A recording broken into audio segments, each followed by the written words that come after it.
Hi everyone, and welcome back to Revolutionary War Rarities, the podcast from the Sons of the American Revolution. Today, we go to Connecticut. There's a tremendous Revolutionary War history in the Provision State, and today we will be exploring the impact of Mystic, Connecticut, and that shipbuilding community, New London, Connecticut, the home of Nathan Hale and Fort Trumbull along the Thames River, and Groton, Connecticut, where you can still visit the remains of Fort Griswold. So join our guest host Jacob Vink from the Great State of Indiana as we explore part of Connecticut, the Provision State, and the impact on the American Revolution, right here on Revolutionary War Rarities. Hello everyone, and welcome back to Revolutionary War Rarities, the podcast from the Sons of the American Revolution. My name is Jacob Vink, and today we are in Mystic, Connecticut.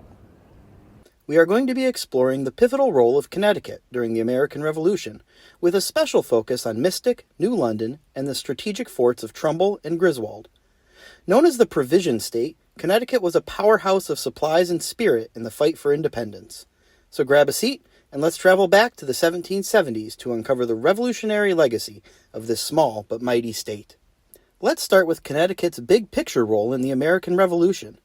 Nicknamed the Provision State by General George Washington, Connecticut was a lifeline for the Continental Army.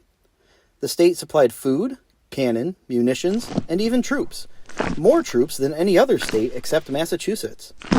Governor Jonathan Trumbull, the only colonial governor to openly support the revolution from the start, was a key figure.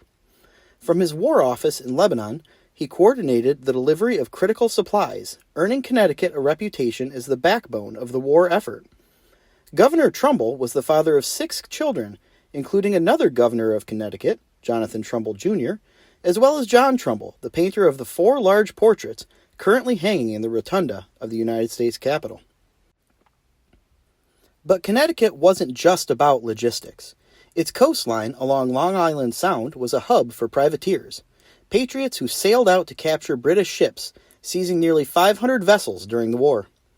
This naval activity made towns like New London and Mystic prime targets for British raids. Let's zoom in on these coastal communities and their dramatic stories. Mystic, Connecticut, known today for its charming seaport and maritime museum, was a small but significant player during the Revolution. While Mystic itself wasn't the site of major battles, its shipbuilding legacy and proximity to New London made it a vital part of the war effort. Mystic stocks were busy constructing and outfitting privateer ships that harassed British supply lines. These vessels, often built with local timber, were fast and agile, perfect for hit-and-run tactics against British merchant ships. Mystic's mariners were also part of the broader network of privateers operating out of New London's harbor. The town's strategic location near the mouth of the Thames River meant it supported the larger naval operations centered in New London. Local lore even suggests that Mystic's coves and inlets were used to hide smaller vessels from British patrols. While Mystic avoided the direct devastation that hit its neighbor, its role in shipbuilding and privateering tied it closely to the Revolution's maritime front. Just a short sail from Mystic, New London was a bustling port and a hotbed of revolutionary activity. Its harbor was the epicenter of Connecticut's wartime naval operations, making it a critical supply hub for the Continental Army. New London's privateers captured British goods, and its warehouses stored everything from gunpowder to grain. This made it a prime target for the British, and on September 6, 1781, disaster struck in the form of an infamous traitor, Benedict Arnold. Arnold, a native of nearby Norwich, and once a celebrated patriot, had defected to the British. Leading 1,700 troops, he launched a devastating raid on New London. His forces landed on both sides of the Thames River, targeting the town and its defenses. New London's small garrison at Fort Trumbull, led by Captain Shapley, fired a single volley before spiking their cannons and retreating across the river to Fort Griswold. By day's end, much of New London was in flames, with warehouses, ships, and homes destroyed. The raid was less about strategy and more about Arnold's personal vendetta, cementing his legacy as America's most notorious traitor. Let's take a look at the forts that guarded New London's harbor: Fort Trumbull on the west bank and Fort Griswold on the east in Groton.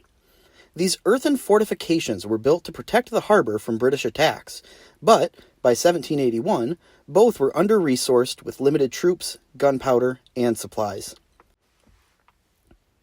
Fort Trumbull, named after Governor Jonathan Trumbull, was unfinished in 1781. Its small garrison of 23 men under Captain Shapley could only offer token resistance during Arnold's raid. They fired a volley, spiked their guns to render them useless, and rowed across the Thames to join the defenders at Fort Griswold. Fort Griswold, perched on Groton Heights, was the stronger of the two, commanded by Lieutenant Colonel William Ledyard. On September 6, 1781, it became the site of the Battle of Groton Heights, one of the bloodiest engagements in Connecticut's Revolutionary history. Arnold sent half his force, led by Lieutenant Colonel Edmund Eyre, to attack Fort Griswold. The 165 defenders, a mix of militia and local volunteers, put up a fierce fight for 40 minutes. But when a stray British shot knocked down the American flag, the British mistakenly thought the defenders had surrendered. As they approached, the Americans resumed firing, enraging the British. When Fort Griswold finally fell, the British bayoneted many of the surrendering patriots, including Ledyard, killing 88 and wounding 36. The massacre left nearly 100 families homeless and scarred the region for years. Today, Fort Griswold is preserved as a state park, complete with the Groton Monument, a 135-foot obelisk honoring the fallen. Fort Trumbull, rebuilt in the 19th century, is also a state park, offering a glimpse into its revolutionary roots. Both sites stand as testaments to the sacrifices made along the Thames. The raid on New London and the massacre at Fort Griswold were among the last British victories in North America, coming just 6 weeks before the decisive American victory at Yorktown. Connecticut's contributions, its supplies, privateers, and steadfast leaders like Jonathan Trumbull helped turn the tide. From Mystic's shipyards to New London's bustling port, and from the ramparts of Fort Trumbull to the blood-soaked ground of Fort Griswold, Connecticut's shoreline was a crucible of the Revolution. As we wrap up our journey through revolutionary Connecticut, let's reflect on the state's nickname, the Provision State. It wasn't just about supplying goods, it was about providing courage, resilience, and hope. If you're ever in Connecticut, visit Fort Griswold or Fort Trumbull, walk the streets of Mystic, or explore New London's harbor. You'll feel the echoes of a revolution that shaped a nation. Thank you for joining us today on Revolutionary War Rarities, the podcast from the Sons of the American Revolution. Please make sure you join us again in 2 weeks for our next episode. My name is Jacob Vink, and this has been a production of the National Society, Sons of the American Revolution. Visit us at www.sar.org. In the heart of New England, where the rivers flow, a tale of courage as the winds of freedom blow. Connecticut stands proud in the fight for our land. From Mystic to New London, united we stand. In Mystic's harbor, where the ships once sailed, whispers of history, where the brave unveiled. Fires igniting the spirit of a fight, a colony rising, ready for the night. Provision State, they called us for the cause we'd serve. With every grain and every heart we had the strength and nerve.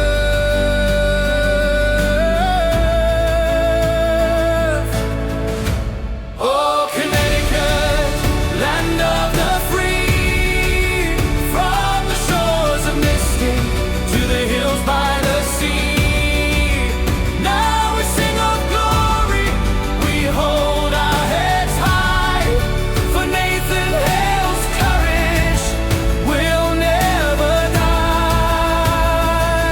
Through the battles and the trials, our legacy's clear.